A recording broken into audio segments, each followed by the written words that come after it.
Hello, welcome to November 30th, 2022. My name is Kurt, and this is my daily Good Life meditation video. This is something that I do each and every morning, shortly after waking up. It's a little later than usual. It's 4:38 a.m. right now.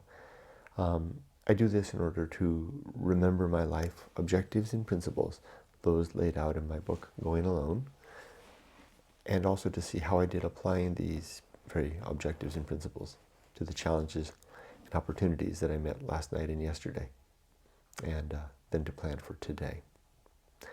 First, how did I sleep? Oh, and good morning, Parker. Slept pretty good. It seemed like I was out, and then I just woke up. I had no hauntings by the thoughts last night. It's becoming more routine to not have the hauntings. Haunting thoughts. It's a good title. They do haunt like spooks in the night.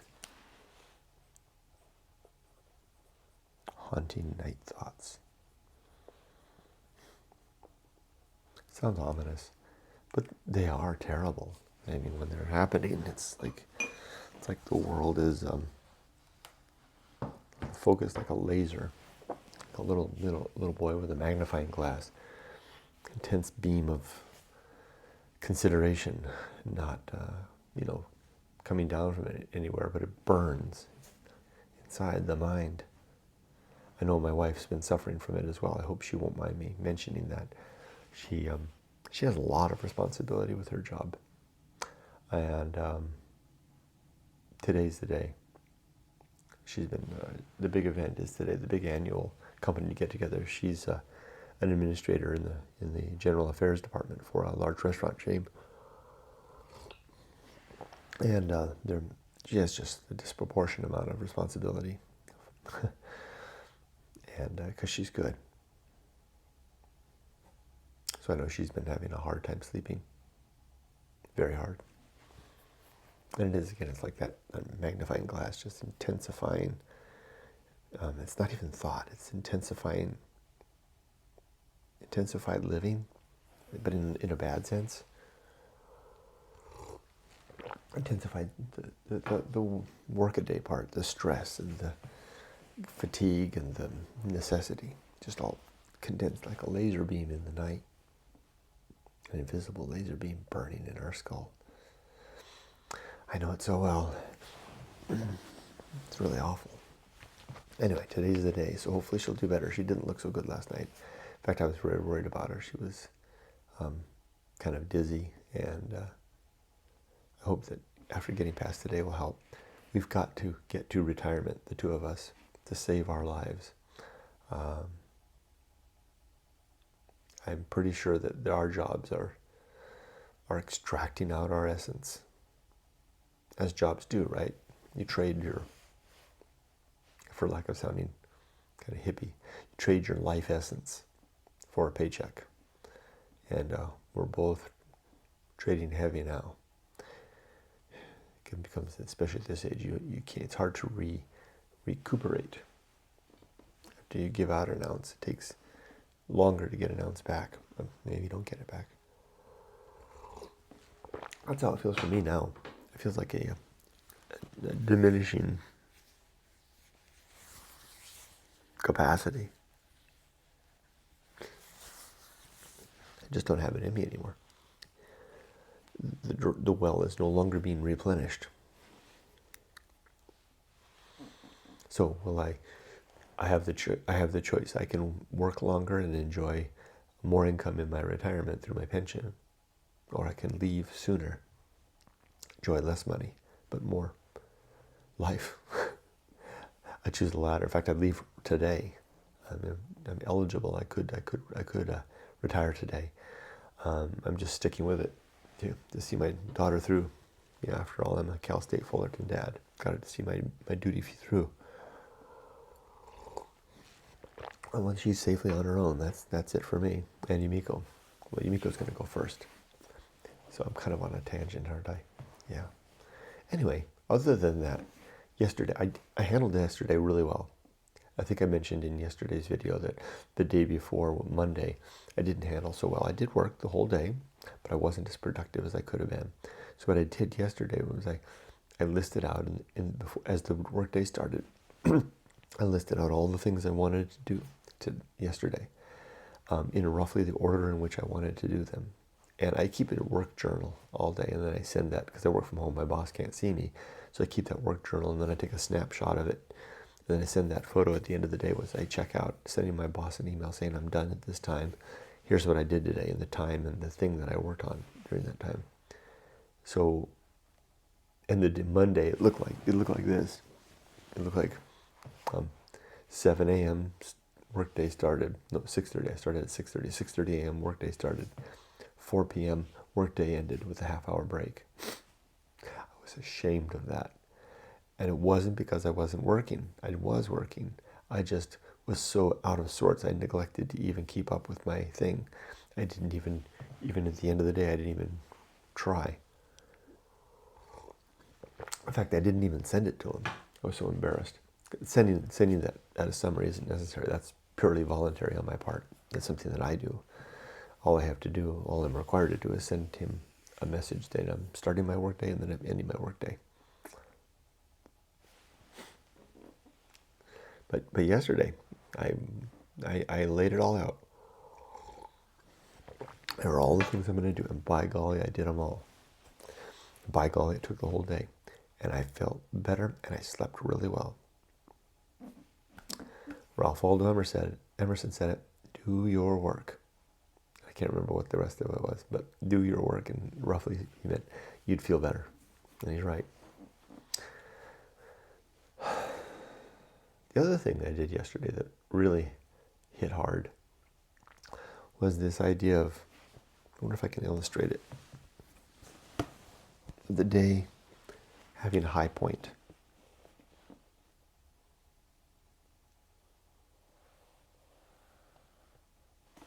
I don't know if that'll do. So imagine these are the waking hours of the day. 4 a.m. is right about there. That's where I get up. And I make this video between now and I'll probably finish within half an hour. So let's say by 5:15, 5 o'clock, 5:15, this would be this time right there. I've completed my Good Life video. It takes me a few minutes, 10 minutes to upload to the various places, and then I'm done. And then I take the dogs for a walk. Then we should move this over a little bit. There, a little more of a cliff. I take the dogs for a walk, and then I come back, I feed the dogs, and then I post that. Just before I start my work, I post it on my blog, this video. That's the end. My day's objectives are complete. In fact, my life's objectives are complete each and every day. Right there, that would be about, this pin is dead, about 6:15 a.m. What that means, and I thought it would, I didn't know how seriously I would take this or how seriously it would impact me. That means my life is done at 6:15 a.m. every day. And my mind totally bought into this. That means that everything else is extra. Because the purpose of my life has been threefold. One, to be a husband and father and to raise my daughter successfully to adulthood. She's essentially there. A few more years would be nice to see her through the end so she doesn't have any college debt and to get her safely settled in her own life. But if she needed to finish off on her own now, she could. She could secure debt. She could secure a few, I'm talking about if I died. She could secure a few. Well, there's even money in her. I haven't even touched her dang college fund yet. I've been trying to get through without touching the fund. I better do it because I won't be able to do it. I've only got like a year and a half left. But anyway, so she could use the college fund. She's in fine shape. So that part is finished. It'd be nice to be around to be parental support for till the end. But, she's viable. My other mission is to be a virtuous human being. I do every day through a constant effort. The third part is my mission, my personal mission, the writing of my book, Going Alone, has been my personal mission, and it is done. It is really done. 7 years of writing and editing have basically brought this thing to conclusion. I'm sure there'll be little changes I'll make here and there throughout the years as long as I'm alive and continue reading it through these book readings and etc. But anyway, you get the idea. So what is there left to do? There's yet to live my life, be a virtuous man every day, which is an ongoing thing that can conclude at any time.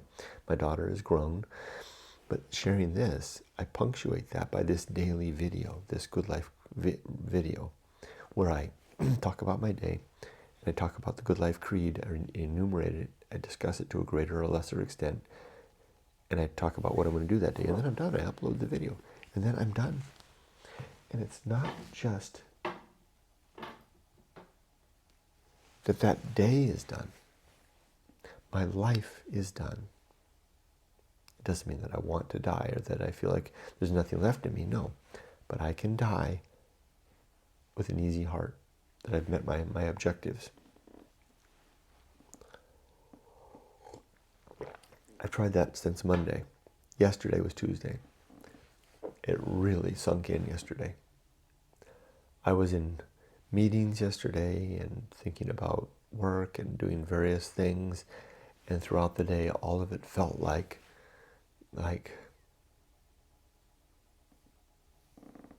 bonus stuff.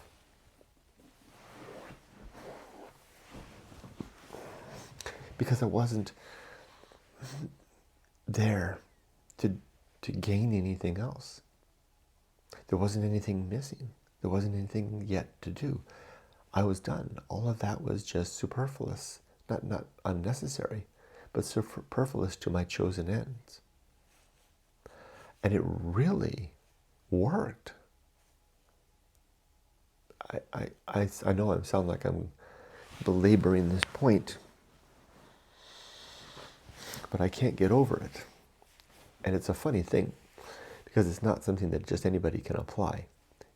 You have to do it. I think this will only work if you're a person who has achieved their life objectives.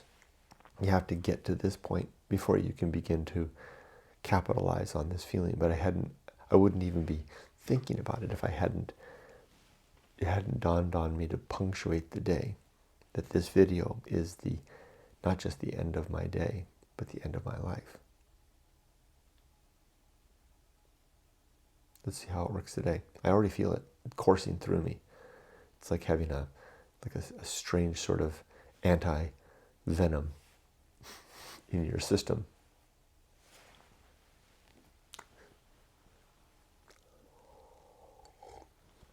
It's good.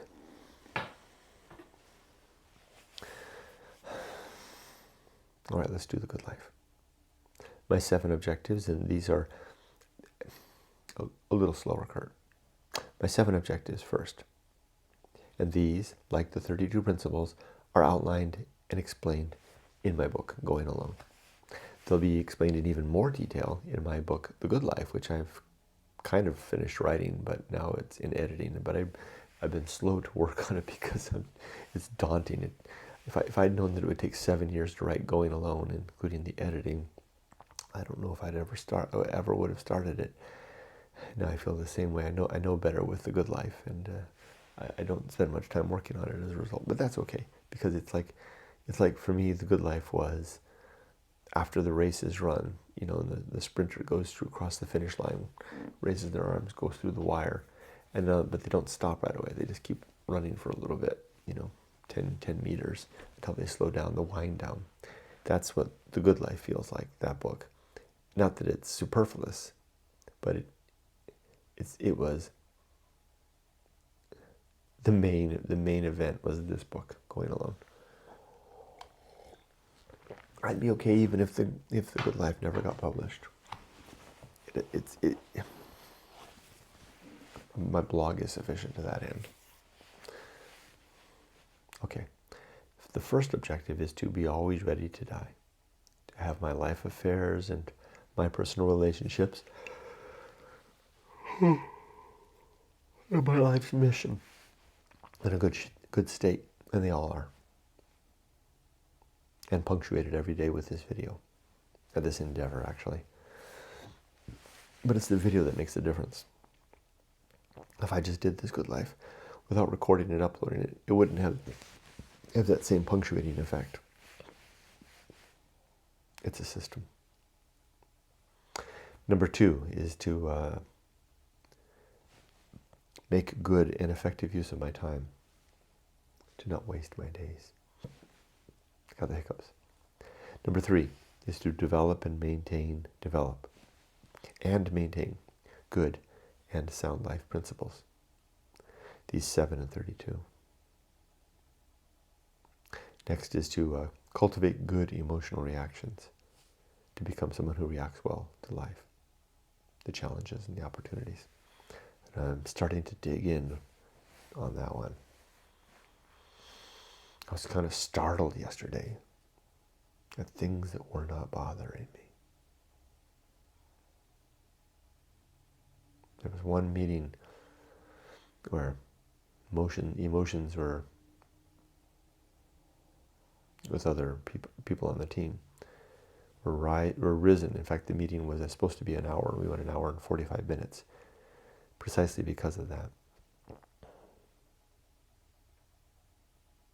I dealt with it like a stoic, and it wasn't contrived. It wasn't me forcing myself to deal with it that way, dealing with the facts and the necessities, the objective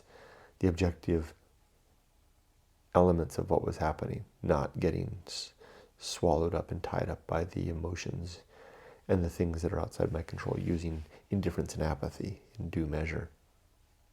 It just came naturally. It wasn't contrived in any way. I didn't have to steer the damn ship. I made it through the whole meeting and I was done. An hour and 45 minutes in, and I was stopped, shut down the meeting, and I was like, well, who the hell are you? Me talking to myself, of course. And I can't help but think that came around as a result of this punctuated idea. Because we live in this way where we think that something else will happen, something else that is going to bring it. That's why we become this consumer economy, thinking that we can purchase something, set something up, get a new system, have a new toy, live somewhere else, whatever the case may be, that will bring peace. And it really is possible to get beyond that. Okay, next. Number 5 is to perform good actions, just to do good things throughout the day. Number 6 is to recognize my true limits and my true opportunities, so that I'm addressing and dealing with things that are within the scope of my reach. Again, back to that meeting, very much so there. Without even thinking about it, though. Usually I have to think about these things. And then the last one is to do just one thing at a time, and do that thing slowly and deliberately and carefully. It's the no multitask objective. I feel a wave of fatigue just kind of wash over me. Okay, now my 32 principles. These are, number 1 is war. To always be fighting against what I think is true, what others propose to me is true, and fighting against anything that threatens or asks to be onboarded into my life. Number 2 is the principle of reason, and these are principles of honesty, objectivity, doubt, and humiliation. The approach I want to take in ferreting out truth. Number 3 and number 4. Number 3 is the homunculus, and number 4 is the anchor hold. Strange names. The homunculus is my observation that I don't have a soul. I don't think any of us does, but we do have consciousness as long as we're conscious. And that's the anchor hold, the little man or woman within. And the home of good, that's the homunculus, The anchor hold is the reminder that the homunculus is trapped within our skulls and will die with us, utterly. Oblivion. Next is the home of good and evil. Right and wrong do not exist on some 10 commandments somewhere, or within the mind of God, or permeating the universe in some objective, absolute sense.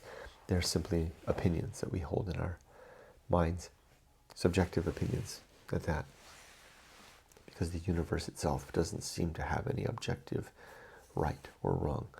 other than perhaps and possibly the seeming biological mandate to reproduce and survive through the successful raising of our children. That seems to be a necessity, a mandate of sorts for life.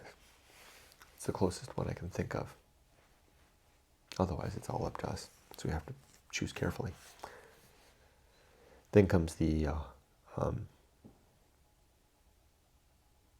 purpose, the principle of purpose. My 3 purpose in life, as I mentioned before, are to be a good husband and father, to be a virtuous man, where virtue is the pursuit of the well-being of thinking creatures, improved peace and happiness, and decreased suffering and upset pain. Or those things can be objectively measured, but that doesn't mean they're objectively right or wrong. It's not objectively good to feed a starving child, although it is something that I can decide is good. And if you agree, then we have reached a diplomatic end, and we can then link arms and go after that. I'll come to that in a second. Next is the atomic principle. Everything is made of bits and pieces. Did I mention my 3rd purpose, which is my personal mission, right? So we round a little bit. Now let's come back. So again, rewind. Purpose has 3 components. Biological component, to create a family, bring children into the world, raise them successfully. At least one. The mission to be a good human being, and where good is virtue.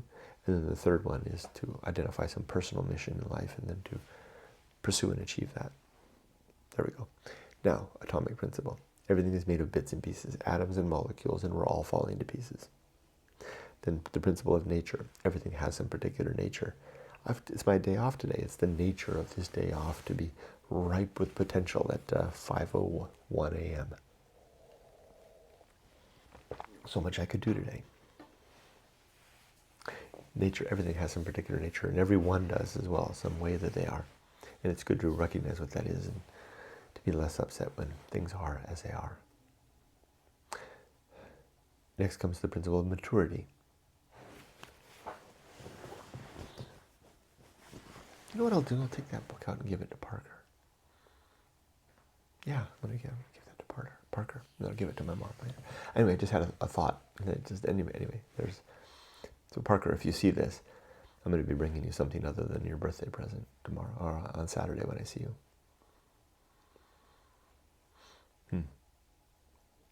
Good use of time. Good decision. Parker, if you see this,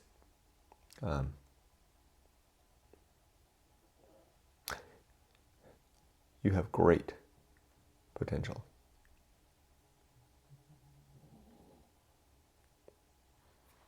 Yeah, you kind of blow my mind away.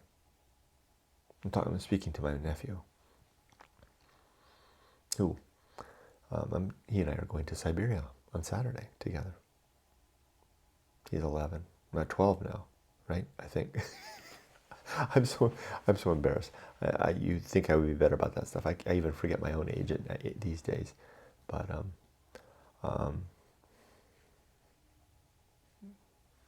yeah, he's quite a young man. Kind of blows my mind when I think about it. Looking forward to Saturday. Anyway, that was the principle of nature, and then the principle of the pirate ride. The pirate ride simply suggests that free will is an illusion. It's not real. We're not free. It's not like, it's not like it's determined either, because I don't believe in God. I don't believe in fate. But I do believe that we're constrained by the forces around us. The universe has everything to say about the decisions that we make mindlessly, which put into it our minds, which I don't think are really free, and it becomes a very confusing thing. I mean, I can't prove this. I can't demonstrate it. I hold this position on faith, and I hate myself for that, but I can't stop believing it, and I'm more and more convinced every year that free will is not real. And I have no idea what to make of that. So Parker, maybe that's something you can figure out, ferret that one out. Let me know what you find out.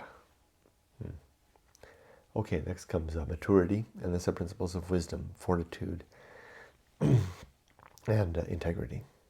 Maturity is that state we reach when we remember our past failures and successes, strive to do better, and then enjoy the integrity of a life where our activities, our actions match our values. And speaking of which, I'll just mention an anecdote from yesterday. Yumiko was tired when she got home. Yumiko cooks dinner, usually. So when she got home, I said, how about if I go out and get us something for dinner, because she was tired. And I had already had a beer, so I didn't want to drive. So I said, I'll walk down to the sandwich place down the street. So I did. And I got there and I ordered a sandwich. It's a gourmet sandwich place. And I mean, they're really good. And I ordered 2 bags of chips. Got my sandwich when it was done, came home, sat at the table, got everything laid out together, and realized I forgot the chips. I paid for them though, but I forgot them. And it really bothered me. In fact, it bothered me yet this morning. The principle of nature would tell me that it's the nature of things to be forgotten once in a while. It's also my nature to mull over it. Although I could do without the calories. Okay, next is the social principle. We're social creatures, we need each other. And then public speaking. Oh wait, and there's 3 sub-principles for the social principle. That is diplomacy, justice, and conspiracy. Diplomacy is the work that we have to do with one another to reach agreed ends, good ends about how to build, as I like to say, the better city. Justice is the aim that we're after, sets of justice, laws, rules, by best practices.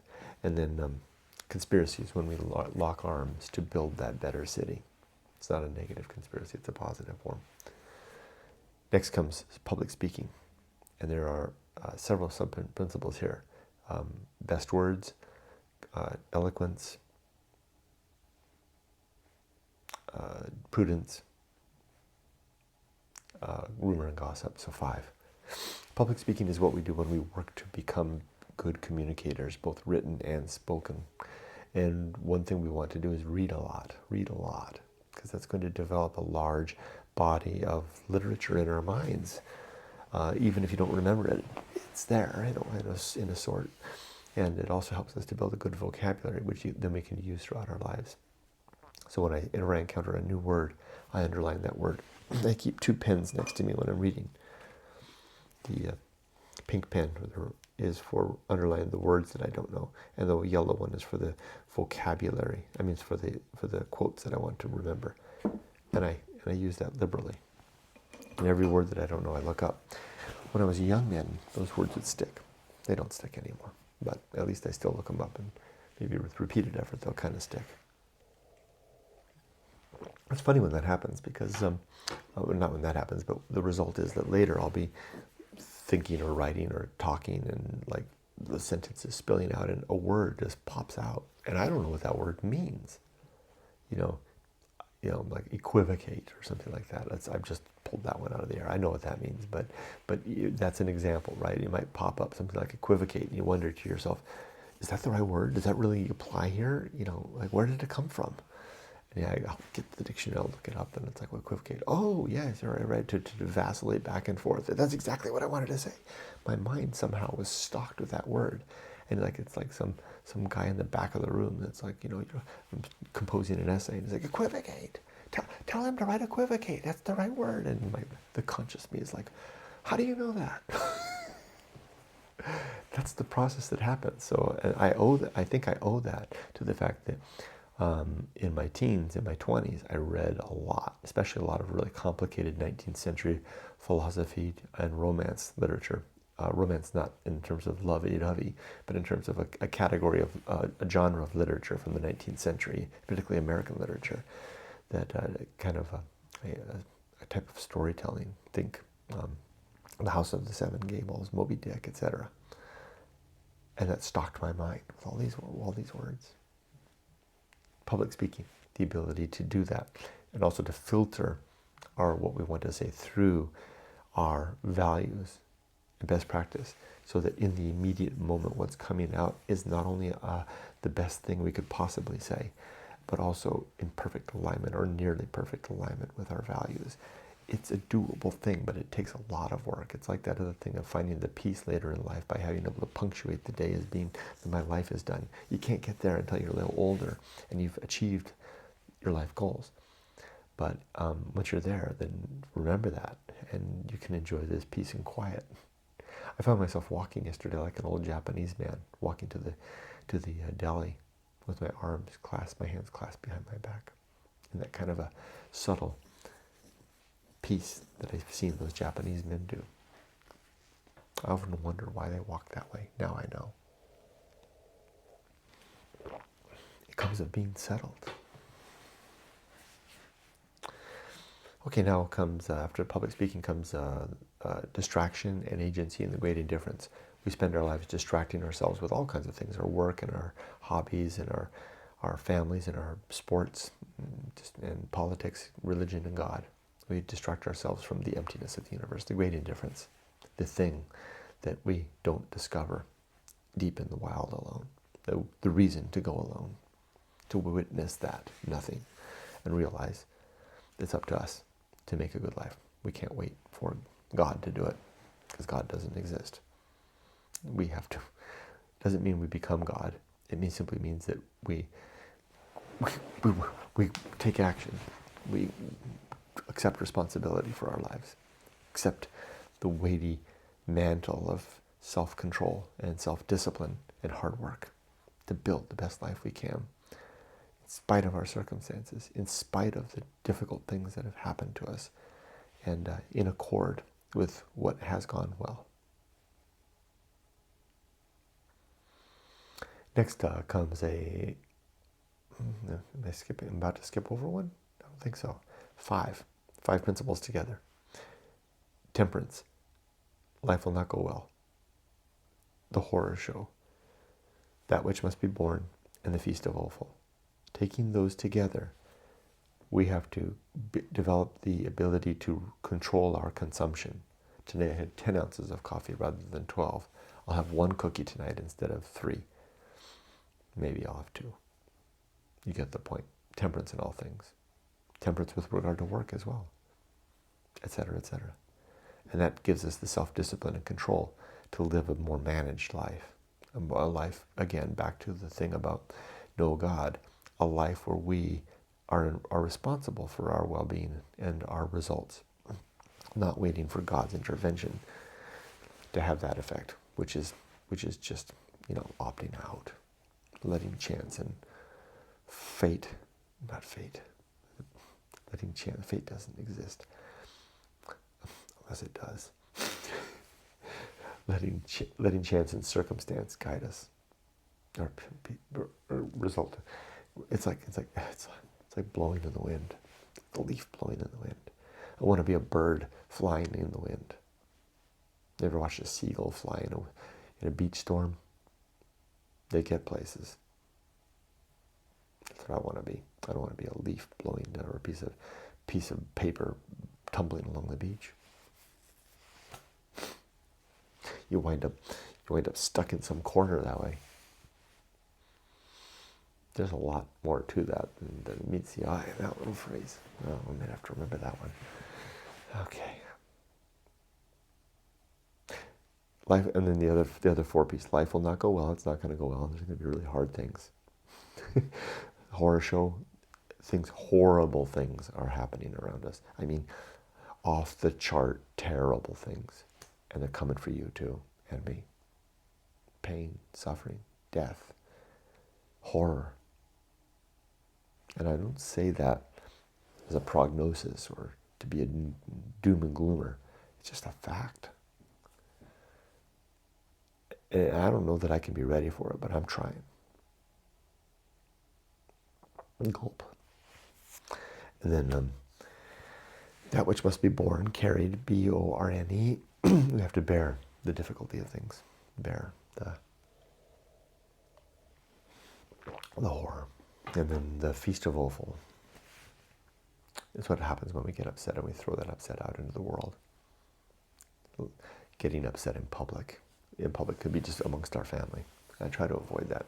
I don't want my own internal pain and suffering to be a contagion that I spill onto others, nor do I consume it when others do the same to me. That was something that was happening yesterday. I was watching someone, that long meeting, someone sharing a little bit of the feast there of their own, and I wasn't consuming it. I was staying on track, because there's not much I can do other than offering them a shoulder to cry on. Consuming that feast and having it poison me doesn't do anybody any good. Doesn't mean I don't care, and it doesn't mean I don't take action. It just means that I keep myself from being contaminated by that, and I do not contaminate others with my own upset. It's a tricky thing and place to be, but it is doable. Absolutely, it takes work and effort though, work and effort.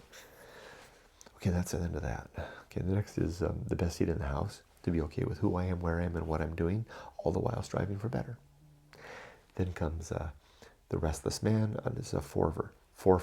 The restless man, the path of wildness, the great life adventure, and the risk of avoiding risk. The restless man is what we are when we're young and we feel like we want something out of life. It happens to men and women both, but it seems to happen a little more often to men. I think it's part of our genetics, our want to hunt beyond the last hill, to see what's out there, to expand our range. It's what caused humans to expand into new territory when we were hunter-gatherers. There's a little moth. Path of wildness is the juncture that we use to get out of the safe and sane that we're in right now, or the life that we're in right now, towards a new life. And the path of wildness, the great life adventure is the resulting life experience and adventure that comes of all that. And then the risk of avoiding risk. If you don't do it, watch out. There'll be a price to pay later in life. If you feel that long and you're 17 years old and you don't do it, watch out when you're 55.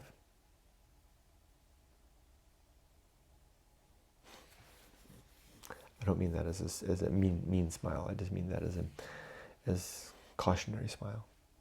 If you don't feel that or draw an urge and you're 16, then lucky you, I guess. Maybe you can deal with just the surface level risks of life, they're not easy, but they're surface level, because you'll get encouragement and support through society and family throughout your life for this. That's school, career, home, family, and preparing for old age. Maybe that'll be enough. Lucky you. And I don't mean that in a silly way. Hi, little moth. Okay, next is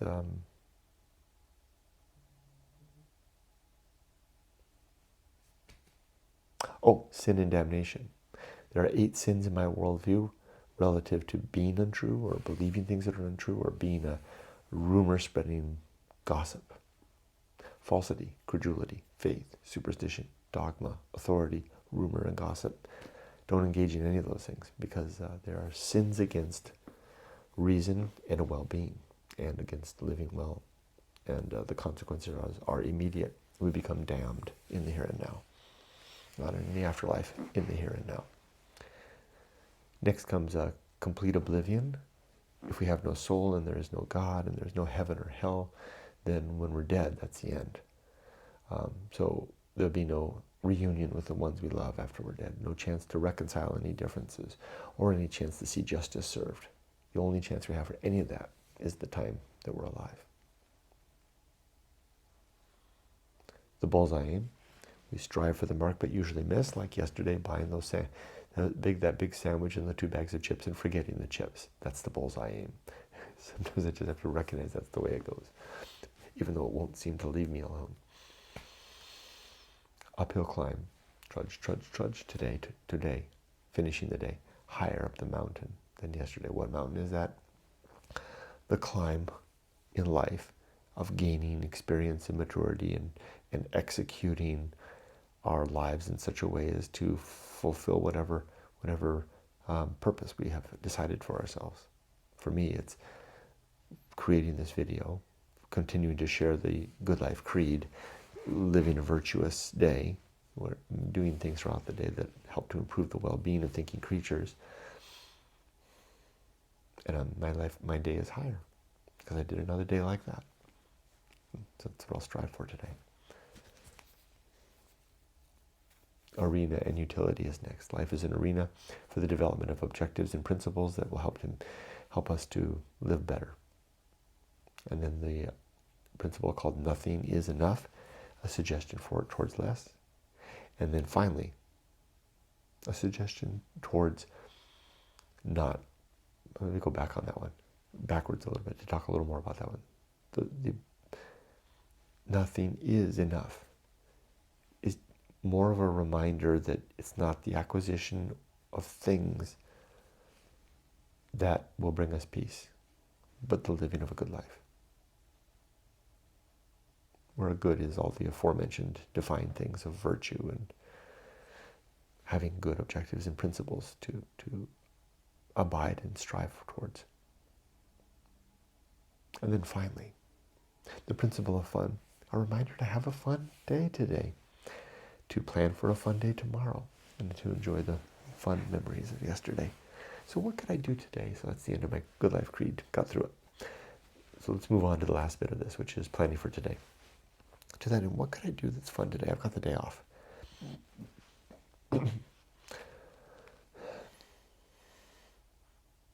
I could go to the beach. I love doing that. I could take a long walk on the beach. Get in the water.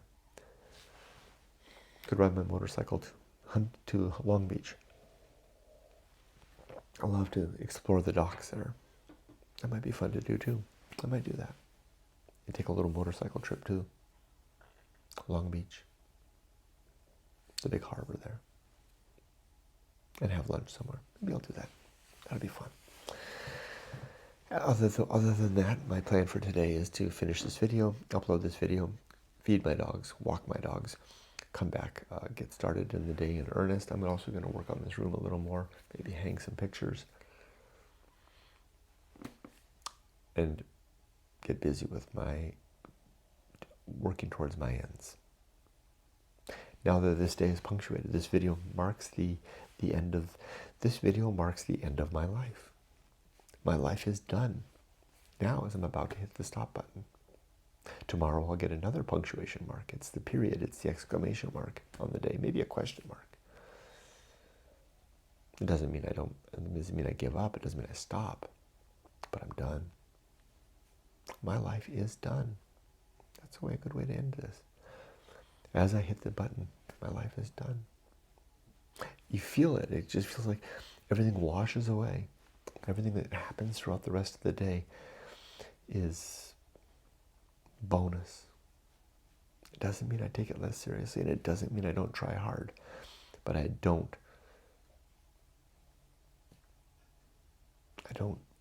get so deeply enmeshed in it as to be upset by unexpected ends. The bullseye aim, the fact of the bullseye aim. Yeah. Okay. With that, my life is done. Be safe, but not too safe. Take care.